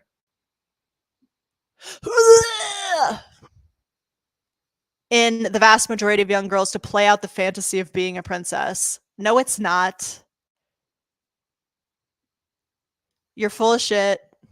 They like to dress up and they like to role play. It's just a genetic desire to like pink. Ew. To like the castle, to turn their dads into the prince. Oh, vile. Vile. The reliance on the chemistry and structure of the brain and the genetic desire as an explanation for stereotypically feminine behavior is not only being used to explain how little girls play and learn, it is also being used to explain away the inequalities we see in adult life. Writers such as Simon Baron-Cohen, professor of developmental psychopathology at Cambridge University, have written extensively on how they believe that the differences we see between the sexes in adult life are attributable as much to biology as they are to social factors. In his book, The Essential Difference, Simon Baron Cohen argues that having a female brain or a male brain will not only influence the way you behave as a child, but will also influence your choice of occupations as an adult. He starts with anecdotes about a typical girl child and a typical boy child and tells us that the typical girl is into dolls and small toy animals. She would spend hours dressing and undressing Barbie dolls. He then goes further and suggests that on average, grown up females also have superior social talents to males, and that this is reflected in the occupations they naturally choose. Not to, so many occupations have historically been off limits to women. And, now not so much, but, that historical denial of women's place in certain occupations, like, definitely still has an impact today. Like, what about STEM, dude? Like, STEM is super off limits to women still. I applaud any woman who's in it or goes into it because it's very masculine. My career was in the financial industry. That was very off limits to women too. Like, and I mean, off limits in the amount of sexism that you will experience when you go into those industries. Like, a lot of women just don't want to tolerate that, and I understand why. Yeah, I guess it's like technically on limits, but or within limits or whatever. It's not, you know, it's not off limits that you can't do it, but it's off limits in the way that you're gonna be like harassed continuously whenever you do those jobs. So, like Enlightened Female says, women are slowly being pushed out of STEM again more than they already were in the past. I can't believe how sexist all this crap is. Like, this literally sounds like phrenology or something, like, as far as being like actual good science. Like, it sounds like something straight out of like the 1800s of like, oh, women are like pink, women are genetically predisposed to like pink. Ophelia says, I went back to uni for a computer science degree and it was still 95% male. And then you go work for those companies and they're like, I mean, good luck. Good luck. Like, I'm not saying women shouldn't do it, but I'm just saying, like, to say that it's like, oh, those are the occupations women naturally choose. Yeah, maybe a lot of those occupations are the ones where you will be like harassed the least. So maybe that's why women are choosing them. Maybe that's part of it. Or those have historically been female jobs. People with the female brain make me puke, make the most wonderful counselors, primary school teachers, nurses, carers, therapists, social workers, mediators, group facilitators, or personnel staff. People with the male brain make the most wonderful scientists, engineers, mechanics, technicians, musicians, architects, electricians, plumbers, taxonomists, catalogists, bankers, tool makers, programs, or even lawyers. I mean, this is like pure sexism, like straight out of like 1870 or something. It's just like, it's striking that the occupations judged suitable for the female brain by Simon Baron Cohen and other followers of biological explanations of gender differences would have been seen as women's work by old-fashioned chauvinism as much as by fresh research. So it's like so it's so old school, right? This idea. And also, by the way, the female brain is more predisposed to want to do jobs that pay less. How convenient. Indeed, if you look closely at the evidence for this kind of biological determinism, it is hard to escape the conclusion that its popularity often relies as much on bad old stereotypes as on good new science. There is science on either side of this debate, yet it is often the case the media will rush to embrace only one side. This means that biological determinism is often assumed to be the new consensus, throughout the academy. In fact, many scientists are now raising their voices to dissent from the use of biological explanations for the continuing gender divisions in society. If this dissent were more widely heard, we might be inclined to challenge not only those apparently trivial differences between boys and girls' toys, but also the continuing existence of serious inequality in men's and women's adult lives. I think it is time to challenge the exaggerated femininity that is being encouraged among women in this generation, both by questioning the resurgence of the biological determinism, which tells us that genes and hormones inexorably drive us towards traditional sex roles. I think, we haven't really talked much about genderism, um, this transgender phenomenon, but that absolutely, your sex role is biologically determined is literally the cornerstone of transgender theory or whatever. That if you're the one who does the dishes, that makes you the woman. Or it makes you female even.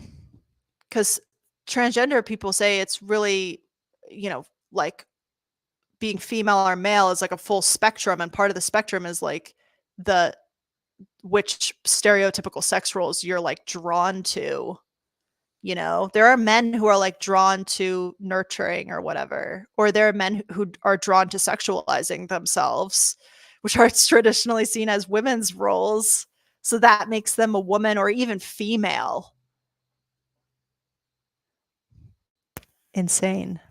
And by questioning the claustrophobic culture that teaches many young women that is only through exploiting their sexual allure that they can become powerful. Claustrophobic. Claustrophobic.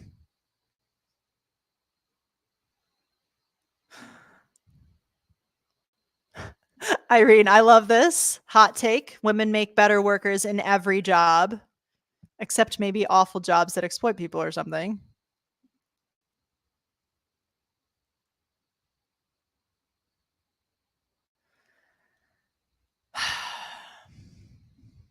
Of course, it has to be a woman's own choice if she makes a personal decision to buy into any aspect of what might be seen as stereotypically feminine behavior, from baking to pole dancing, from high heels to domestic work.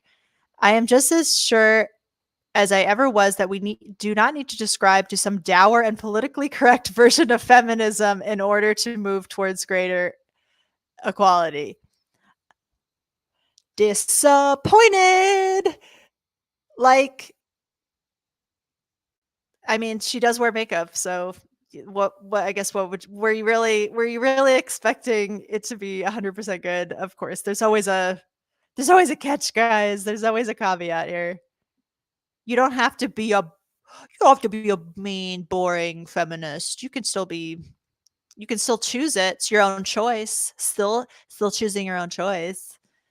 But we should be looking for true choice in a society characterized by freedom and equality. Instead, right now, a rhetoric of choice is masking the very real pressures on this generation of women. She's not wrong about that. We are currently living in a world where those aspects of feminine behavior that could be freely chosen are often turned into a cage for young women.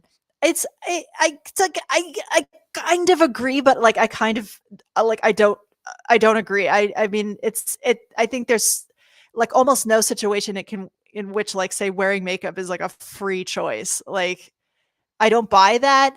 It's the like most common thing that we hear. It is literally the most common argument whenever we're like, stop wearing makeup. It's bad for you. It's bad for all women.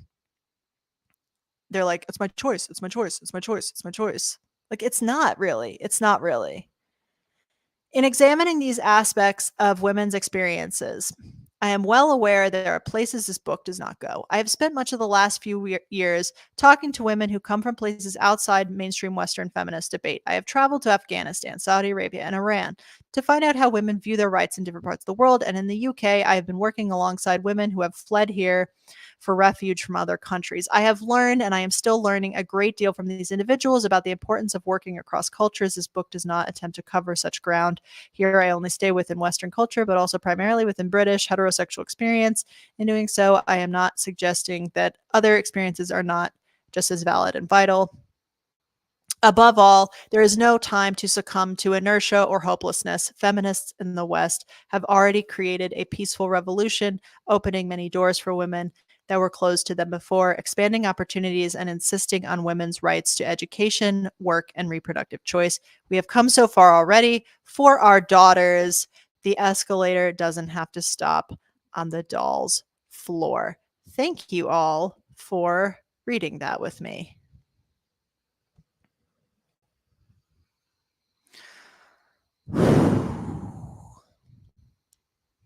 Hi. I'm a little tired now. My ugh, my vocal cords. Not used to talking that much.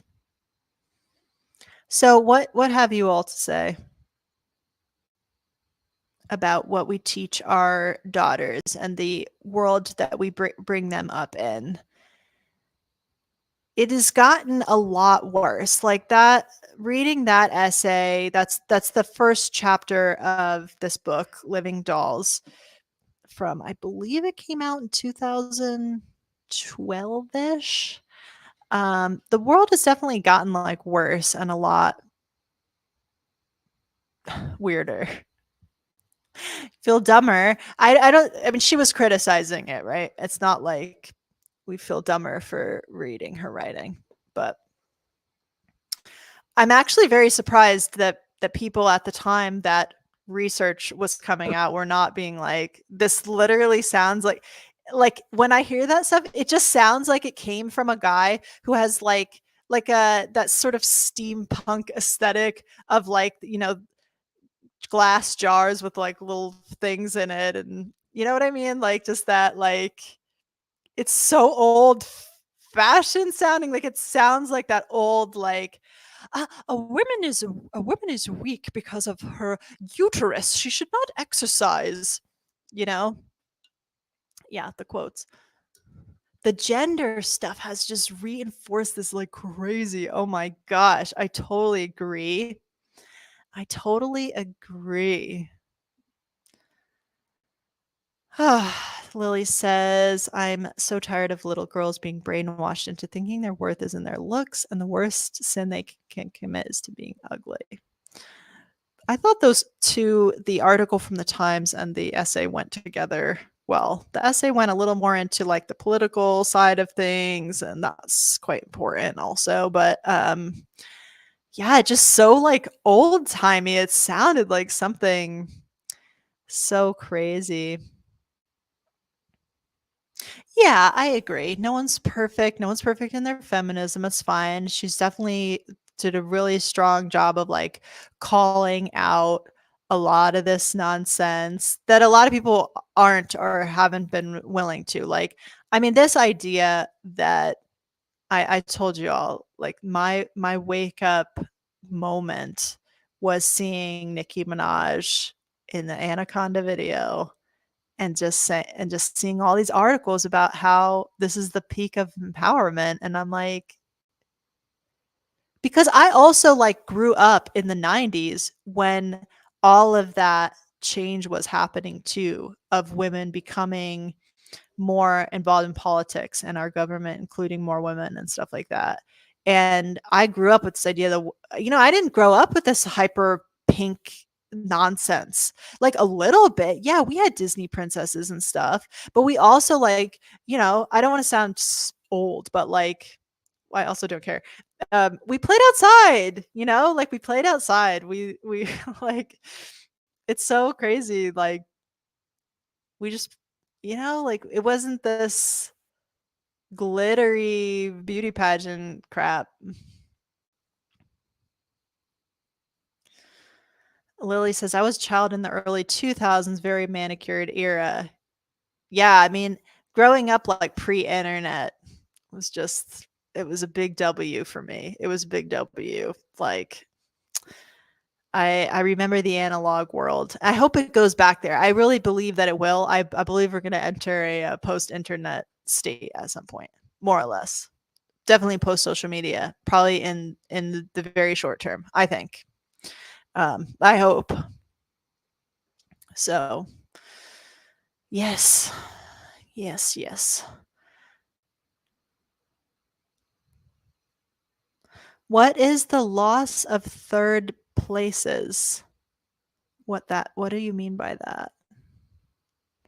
As an 80s kid, we had girls' toys, but it wasn't so segregated, and there were lots of neutral toys too. And I feel like the girls' toys weren't so like so insanely like hyper. Yeah. I mean, yeah, definitely. Like I had like a Barbie. Um my favorite toy that I had, I remember, was Polly Pocket. That was my favorite. That was definitely a girl's toy. But yeah, I had like little dolls. I had this doll where if you put like hot water on it, it looked like it had makeup, and then you put cold water on it, and then would like take the makeup off. um oh, third places are in-person places where people socialize. Interesting. Yes. I think people are waking up to the poison we're immersing ourselves with social media, basically putting ourselves into the panopticon, perfect prison of constant potential surveillance willingly. Definitely agree. Um, and I think that AI it's going to destroy everything as the internet as we know it. Um, I think the AI will make like and I kind of like feel a little wistful or something because like I enjoy YouTube, like I enjoy this community, but imagine if in our chat here, um, 3/4 of the chat were bots and not human, you know? Or when you scroll through YouTube, say like any of you who scroll through the YouTube shorts, if 97% of the content is AI created. No doubt. I mean, I scroll through the shorts sometimes, and there's definitely AI stuff in there already. It's going to happen really quick because there's an opportunity to make money from it. So people probably, I don't want to sound like xenophobic or racist or something, but like it will be people in third world countries who will create this AI content and, scrape a little few pennies here and there. So it's, um, yeah, I think this is this is it. Like it's not going to take very long until the social media is fully saturated with AI content because the quality is there to do this AI narration, AI video, and AI images. And I saw something on Reddit the other day. It was a picture of a baby rock climbing, and I was thinking, oh, this is like from some rock climbers Instagram. It's their kid. They put them on the cliff or something. And I said, like, I really hope this is AI. I commented that, and someone replied, and they said, oh, there's no way you can be that daft. And I'm like, but like, is it a like I didn't even know. I didn't even know it was AI. But like there was nothing. It was so realistic looking. And I was like, "Oh, is this a scenario where someone, like, put their baby on the side of a cliff?" Like, I actually believe there are people who would do that. But you can't even tell anymore, like, that's my point is, like, it's so good, you can't even tell. Um, like, it's getting there. I would say it's essentially there. There's a lot, it's essentially there. And it'll be used, I think, Marquess Brownlee. I'm not sure if that's how you say his name. I watched his video about the new AI like video, the quality of it and stuff, and he said like, yeah, this will be used for like filler in ads and stuff. Like when they need a crane shot over like Venice or something, they'll just use an AI video. Um, and that's going to put all the people out of work who do that kind of like stock footage photography and stuff like that. First of all. Um, which is like whatever, things evolve. But do we really want to like put whole industries of people out of work? The quality of like AI, it's like it's still AI. Like, it's still learned off of human art. That's another disturbing thing of it. It's like it's going to put a ton of people out of business. It's going to concentrate more money in the hands of like a few wealthy tech people. And it's wild. It used to be like, oh, well, you couldn't concentrate wealth too much because the consumer class still has to have money to buy your products.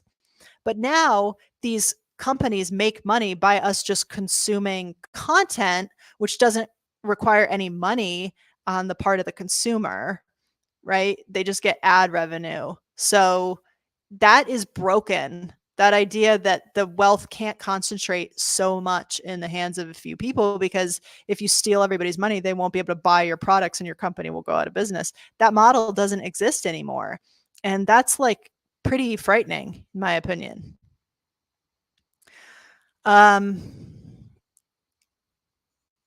uh, Skepticism, critical thinking, and we're not. And that's why I think, like, when I see AI stuff, it's happened to me a couple times, and I'm like, I could not tell the difference. And then I realized only after the fact that I was looking at AI. It just makes me not want to go on the internet, because I don't want to be fooled in that way. Like, that's a very uncomfortable feeling, in my opinion. It will get better and better at indoctrinating us into the ideology they want us to have. Basically, Dune is prophetic. Then we'll use computers to control the mind of the rest of us. And again, that is why I think that the solution will be to get offline, and we will have to return to that analog world, which we can. Like, we can. It's not like we can't exist in a world that just existed 30 years ago. Like, it's okay. We can actually exist without computers. I think there are things that it's useful for, like banking and medical records and things like that have a practical use. But the whole social media and interacting with each other in a social level, like online, is just not going to exist anymore. And consuming media online, I think we may go back to more like analog media, like actually going to the movies and stuff like that, reading magazines, because I think, you could use AI to create movie and magazines too. So actually, I don't know. You can use AI to create anything. You can use it to create essays and books and everything. Like Irene says, there are entire news sites that are just AI generated. Hold on a second. I want to pull something up. I have just a couple more minutes. I'm just going to get off around 1, I think.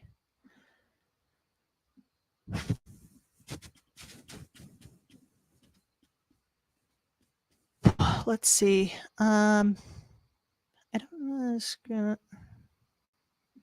Screen.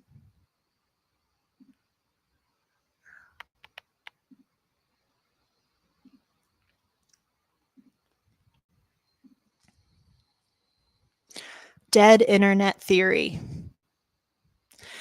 is a theory that asserts the internet now consists mainly of bot activity and automatically generated content that is manipulated by algorithmic curation, marginalizing organic human activity. And this theory says that the internet died 2016 to 2017. If you think about how much more organic the internet was in 2016 compared to now, it is actually shocking. So,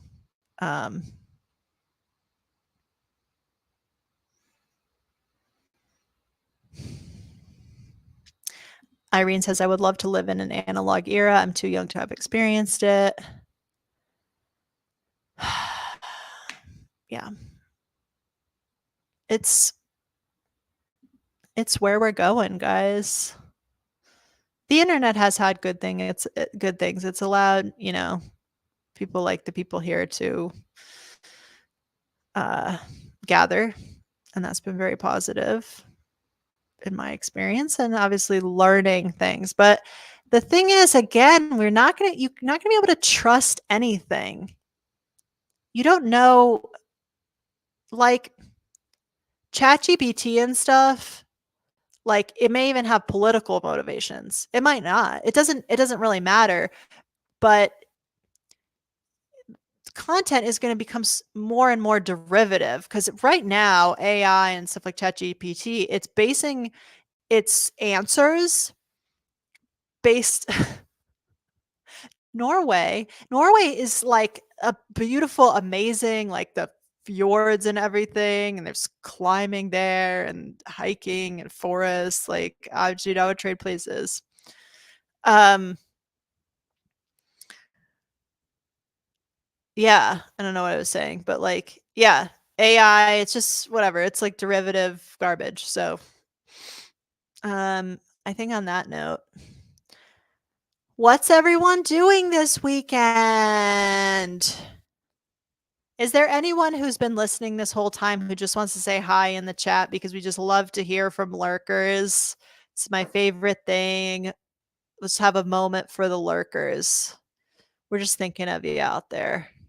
Y'all lurking. I used to be a lurker. Now I do this. So there you go.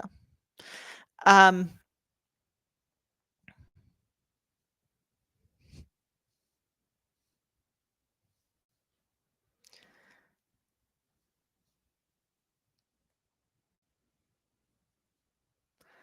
Lily's reading books and has leg day. Leg day. I'm going to climb tomorrow. I am going to go to physical therapy at 2:30 p.m. today. I am working on the worst book I've ever worked on for work. I actually couldn't sleep one night because I was so stressed out about it. Literally the worst book I've ever done. Oh, here's a new face. Oops. Great stream, Lisa. I'm interested to hear your take on the next Benedict case. I kind of want to wait to talk about it until there's more, like until they release the cause of death, because I think it's such an important detail, uh, actually, how she died. Um, so I really do want to talk about it though. And the New York Times did an article about how Democrats are very split on whether we should be teaching gender in schools. And I thought that was really interesting because I think up to this point, the New York Times has not really acknowledged so much, maybe once, that Democrats actually are gender critical. So, I know I have this up still. So yeah, I do want to talk about it at some point though. Um, Yeah, like that's I mean, the New York Times immediately posted this article that was like, "Oh, Next Benedict is dead because of the laws about like trans sports in um Oklahoma." It's like, I find that quite hard to believe. I find that very hard to believe, but like that idea that it's like, oh, all this legislation about like trans sports and trans medication and bathrooms and whatever, it's like that's why this child is dead. Like, I think that's, um she's if was it, we don't even know why she died. I mean, that's the main issue is we don't know. But if she died as a result of bullying or this violence she encountered, which I don't think is likely, although I believe she was like beat up till she was unconscious. So it's like theoretically possible. Um, but again, it's like it's just speculating. Like you have to have more data to talk about this. But if that's the case, uh, kids get bullied for all kinds of reasons. Like, I guess the liberal argument is that all this legislation and stuff, it's like setting the stage for other children to like learn bigotry and to target these kids for bullying and stuff. And I'm not really sure that's like how bullying works, as someone who's experienced myself. Like, I think it's a little usually more personal than that, rather than someone saying like, "Oh, well, my dad's a Republican and he says this trans stuff is weird, therefore I'm gonna like punch you in the face or whatever." Maybe, but I don't know. Anyways, so yeah, at some point we may talk about it. That was like the least voted video idea for today. So I was like surprised by that. Hi, another new face, Anesthesia, Camille. What's up, guys? Okay, so we are like wrapping up. We're winding down here. Um, Existential says when you scratch the surface of transphobia, it's usually just homophobia. Agreed. A lot of overlap there, anyways. Or it's the same kind of bullying of any kid who's been different, like how like emo kids got bullied or punk kids got bullied or whatever, like goth kids and that kind of stuff. Like that's any subcultural associating child is gonna get bullied. So I think we need to probably address bullying a little differently because it's not like it's never gone on for all of history. Anyways. All right. So that's that. Yeah. Moving on with the day. Thank you all for joining me. I'm going to go rest my vocal cords and I will see you next week. I like doing the polls. So make sure you vote in them. Also, the polls, a comment counts for 5 times a vote. So make sure you comment on the poll what you want to see too. Have a great afternoon, everyone. I hope everyone's weekend turns out well. Enlightened Female couldn't have said it better. Bye. Take it easy. Take it sleazy. Don't do anything I wouldn't do.